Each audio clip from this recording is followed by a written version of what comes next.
தொடர்ந்து பாருங்கள், ஆதரவு கொடுங்க, சப்ஸ்கிரைப் பண்ணுங்கள், லைக் பண்ணுங்கள். மகாநதி தொடரில் சாரதா காவேரியை வீட்டுக்கு கூட்டிகிட்டு போயிடுறாங்க. விஜயோட பேச அனுமதிக்க மாட்டுறாங்க.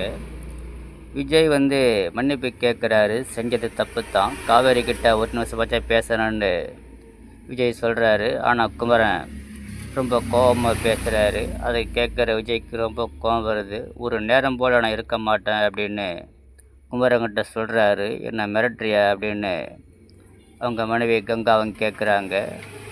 நான் ஒரு நிமிஷம் காவேரிக்கிட்ட பேசணும், நான் செஞ்சது தப்பு தான், மன்னிச்சிருங்க அப்படின்னு விஜய் எவ்வளோ சொல்லியும் சாரதாவும் குடும்பத்தார் யாரும் கேட்க விரும்பலை.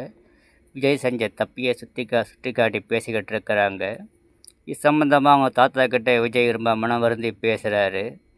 ஆனாலும் தாத்தாவும் போய் பேசுகிறதா சொல்கிறாரு.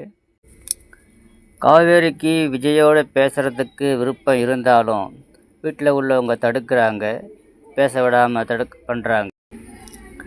நல்லபடியாக போயிட்டு இருந்த காவேரி வாழ்க்கையில் யமுனாவின் செஞ்ச காரியத்தினால இன்றைக்கி காவேரியுடைய வாழ்க்கை கேள்விக்குறியாக இருக்குது.